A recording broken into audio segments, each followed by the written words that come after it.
नमस्कार प्यारे भाइयों बहनों और बच्चों। आजकल हम लोग गीता का अध्ययन कर रहे हैं और इसी गीता के अध्ययन करने के क्रम में हम लोग गीता के अध्याय 10 के श्लोक 11 पर आ गए हैं।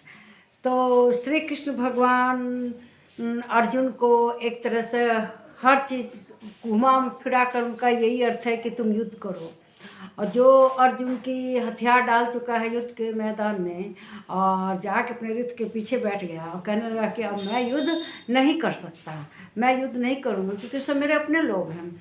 तो वही श्री कृष्ण भगवान उनको हर तरह से इस बात के लिए प्रेरित कर रहे हैं कि वो ज्ञानी हो जाएं, योगी हो जाएं और अपने हृदय से वे एकदम युद्ध के लिए तैयार हो जाएं। तो वही इस श्लोक में गीता के अध्याय 10 के 11वें श्लोक में कहते हैं श्री कृष्ण भगवान अर्जुन से कि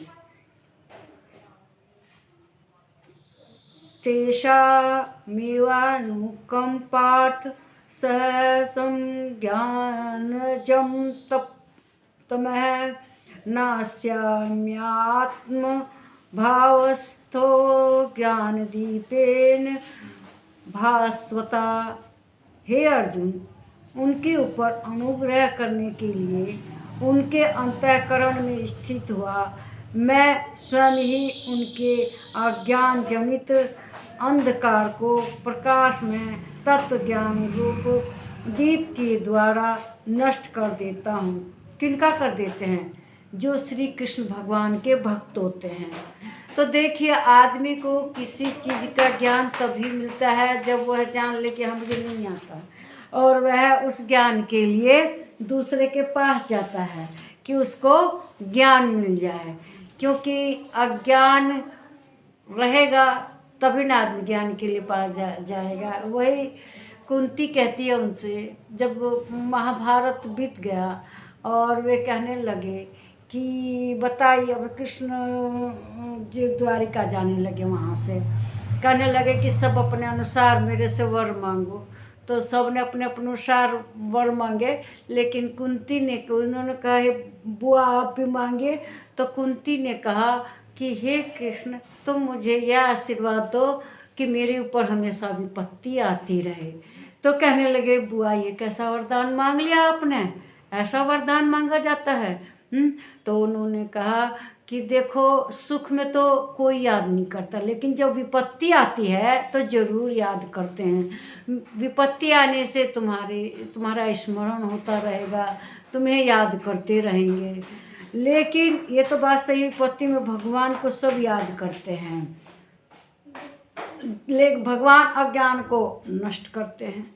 आदमी को हमेशा ज्ञानवान बनने की चेष्टा करनी चाहिए, सच्चे मन से और कर्म से अपने कर्तव्य का पालन करना चाहिए, भगवान का ध्यान करना चाहिए।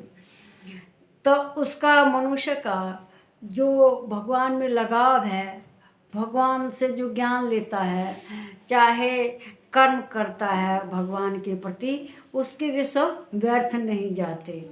भगवान सच्चा योगी बना देते हैं, बुद्धिमान बना देते हैं, और उसका जो ज्ञान है वह कभी व्यर्थ नहीं जाता, उसको मोक्ष भी देते हैं श्री कृष्ण भगवान, जो भगवान में लगा रहता है हमेशा। तो इसलिए भगवान में ज्ञान, अज्ञानी बन के रहो और उनसे जाके ज्ञान लो। कहना अपने को अज्ञान स्वीकार करना गलत बात नहीं है कि हाँ हमें नहीं आता, तभी ना हम कुछ कहना। आवश्यकता ही आविष्कार की जननी है। जब हमें किसी चीज़ की आवश्यकता होती है तब हम उसके लिए कोई उपकरण ढूंढते हैं, चाहे बनाते हैं। अगर आवश्यकता ही ना पड़े तो हम कोई उपकरण ही नहीं बनाएंगे। इस तरह से जो मनुष्य अज्ञानी है, अज्ञानी बनकर, मूर्ख बनकर गुरु की शरण में जाता है, तो आज जो पहले से सोचता है मुझे तो बहुत आता है, मैं तो बहुत ज्ञानी, वो क्या सीखेगा? जो अज्ञान को स्वीकार करेगा वही जाकर ज्ञानी बनेगा। तो इसलिए मनुष्य को हमेशा भगवान के शरण में रहना चाहिए और दिन रात प्रसिद्धि, मान सम्मान, इस सब को कमाने के लिए आदमी को अज्ञान बनकर भगवान की शरण में पड़ जाएगा, और नहीं तो ये सब चीज़ें उसे अज्ञानी बना देंगी और उसके ऊपर दुख और विपत्ति का कारण हो जाएगी। जब पैसा मान सम्मान चाहोगे तो, लेकिन उसको लिए क्या होगा कि हमें भगवान के पास जाना पड़ेगा, और भगवान ही हमारी पीड़ा को दूर करते हैं। अज्ञान के कारण पीड़ित होकर व्यक्ति भगवान की शरण में जाते हैं और भगवान उनको उनके दुखों को दूर करते हैं। ऐसा भगवान समझ में नहीं आते। भगवान कब समझ में आते हैं? जब विपत्ति आती है। इस वीडियो को लाइक कीजिए, शेयर कीजिए, इस पर कमेंट कीजिए, मेरे चैनल को सब्सक्राइब कीजिए। नमस्कार मेरे प्यारे भाइयों, बहनों और बच्चों।